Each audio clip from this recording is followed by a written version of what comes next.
Good morning, students. Now here we are discussing about law of conservation of momentum. This is your last topic in chapter 2, force and laws of motion. So now, during any collision, the total momentum before collision is always equal to total momentum after collision.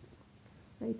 So अब हमें यहाँ पे क्या find out करना है? Total initial momentum before collision and total final momentum after collision. आप देखिए यहाँ पे आपके पास before collision, during collision and after collision. ये जो कोलिजन है ना, कोलिजन अभी मैं समझाती हूँ ये क्या है. सपोज़ करो आपके पास दो ऑब्जेक्ट ए एंड बी. ए और बी ट्रैवल कर रहे हैं सेम डायरेक्शन में. ठीक है. एक पॉइंट पे ये दोनों आके टकराएंगे. ए और बी दोनों एक साथ टकराएं. ए ने बी को फोर्स दिया एंड बी ने ए को फोर्स दिया. Every action has equal and opposite reaction. ये न्यूटन का थर्ड लॉ है. ए ने बी को फोर्स अप्लाई किया, बी ने ए को दिया.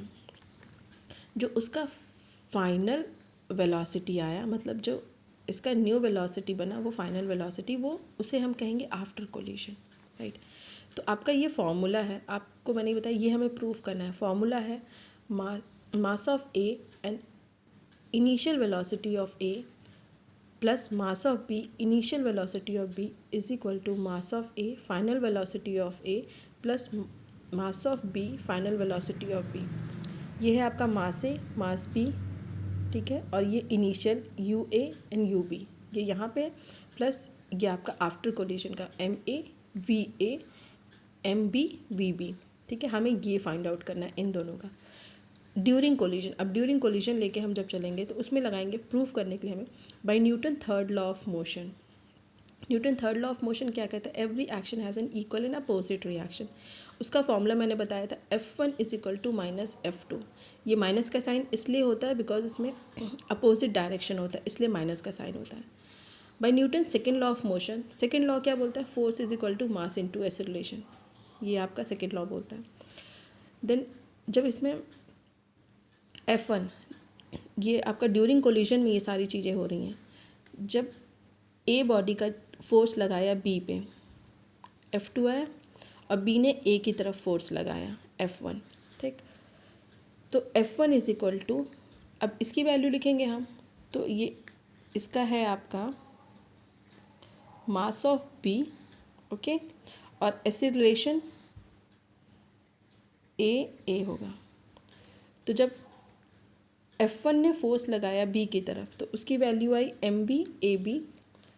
और F2 ने जब ए की तरफ फोर्स लगाया तो वो आया M A, mass of A and acceleration of A. Okay. I hope ये समझ में आ गया. इस दोनों वैल्यू को हम यहाँ पे पुट करेंगे. ठीक है. F1 और F2 में पुट करेंगे. Now come to here, put equation 2 and 3 in equation 1, जो मैंने ऑलरेडी आपको बता दिया है. M B A B is equal to minus M A. ठीक है. अब एम बी को हम बाहर लिख करके एक्सेलरेशन का फॉर्मूला लिखेंगे. एक्सेलरेशन का फॉर्मूला क्या होता है? V minus U upon T. तो यहाँ पे ए बी का है, तो वी बी मतलब final velocity of B minus initial velocity of B upon time T. ठीक है. Is equal to minus A M A final velocity of A minus initial velocity of A upon T. ये इतना समझ में आ गया. Then अब इसको सिंपली टी कॉमन है, कैंसिल हो गया. अब इनको इसके साथ मल्टीप्लाई कर दीजिए.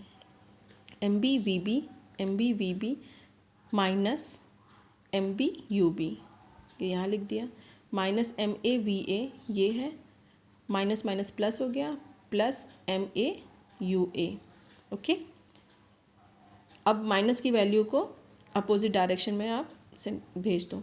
एम ए वी ए, ये माइनस है तो इधर आएगा तो प्लस हो जाएगा, तो M A V A plus ये आपका एम बी वी बी हो गया. ये आपका क्या दिख रहा है? आपको टोटल फाइनल मोमेंटम दिख रहा है. M A V A plus M B V B is equal to, अब इसको आप इस साइड में ट्रांसफ़र कर दो, तो ये हमने लिखा M A U A plus M B V B. आपको यही तो प्रूफ करना था आगे में. ये देखिए M A U A.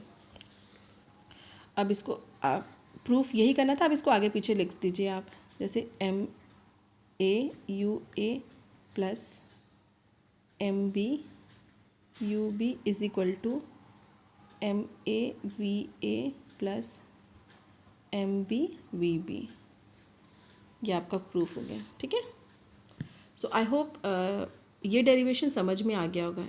In case नहीं समझ में आता तो just do let me know, okay. Thank you guys, will come to the next chapter, gravitation, in the next session. Okay, bye, see you.